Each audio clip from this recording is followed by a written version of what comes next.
कानों को खोलकर मेरी बात को आपने सुनना है। बिटकॉइन ने घंटा पहले $70,000 का हाई लगाया है। अभी करंटली $69,531 के ऊपर फिर रहा है। इसकी कीमत बहुत ज़्यादा ऊपर नीचे होती है क्योंकि इसमें वोलाटिलिटी है। उसके बाद जो मेन चीज़ है वो मैं बताने लगा हूँ अथीरियम ब्लॉकचेन के बारे में, जो उसका कॉइन है ईथर।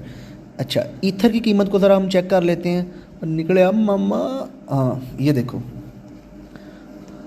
अथीरियम ने जो हाई लगाया है वो तकरीबन $3,595 का है और अभी फिर रहा है $3,575 के ऊपर। अब ये चीज़ मैंने बोल दी थी पहले ही एक वीक, ठीक है। उसमें मैंने ये कहा था कि ये शॉर्ट टर्म का सिग्नल है, यानी कि मैं स्विंग ट्रेडिंग का सिग्नल देता हूँ ताकि लोग जो है ना वो रिस्क से फ्री होकर ट्रेड कर सकें। तो 1 वीक पहले मैंने बोला था कि शॉर्ट टाइम के लिए, यानी कि एक वीक के लिए ये सिग्नल है। अब आप आ जाओ मेरे इंस्टाग्राम के ऊपर, ठीक है। ये मेरी स्टोरी हाईलाइट है, आज से एक वीक पहले की है, ठीक है। इधर 70,300 बिटकॉइन का टारगेट दिया है, 3,750 अथीरियम का दिया है। अभी आपने लॉन्ग एंट्री ली। अगर आप लास्ट वीक मेरी बात मानकर बिटकॉइन और अथीरियम में जो है ना लॉन्ग हो जाते, मैं नहीं कहता कि आप दूसरे टोकन्स में लॉन्ग हो, ठीक है, दूसरे कॉइन्स में लॉन्ग हो। हालांकि बिटकॉइन कैश बड़ा अच्छा परफॉर्म कर रहा है, ठीक है। इसके बाद लिडो फाइनेंस पहले 2 दिन बड़ा अच्छा परफॉर्म करके गया है। इसके अलावा आज पोल्का डॉट बड़ा अच्छा परफॉर्म कर रहा है, ठीक है। एवलांच थोड़ा लो जा रहा है।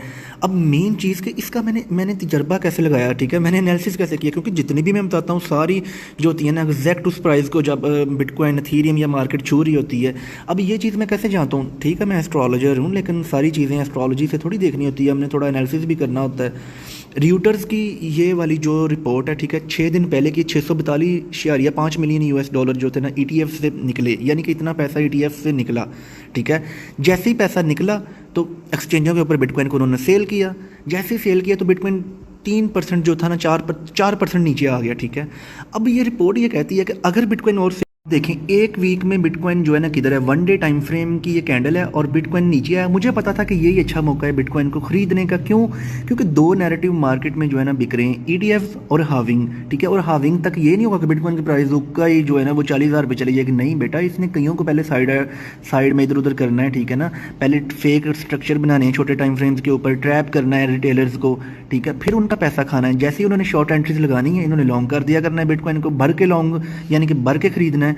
तो एग्जैक्टली वही हुआ। जैसे ही जो है ना वो बिटकॉइन को लोगों ने बेचा, शॉर्ट सेलिंग हुई, ठीक है, बिटकॉइन की प्राइस कम हुई, फिर यहाँ पे जो है ना बायर एंटर हो गए। और देखें बिटकॉइन 113 के ऊपर फिर रहा है। जैसा कि मैंने आपको पहले ही बताया था कि बिटकॉइन जो है ना वो जितना मैंने आपको टारगेट दिया था वो एक वीक में जाएगा, ठीक है। तो वो टारगेट भी मेरा आप देख लें, एक बार फिर नज़र घुमाएं, ठीक है। तो इस तरह की अच्छी अच्छी प्रेडिक्शंस के लिए आप मुझे फॉलो करें ना, ठीक है, लाइक करें मेरी को और चैनल को ज्वाइन कर लें जो इंस्टा पे मतलब प्रोफाइल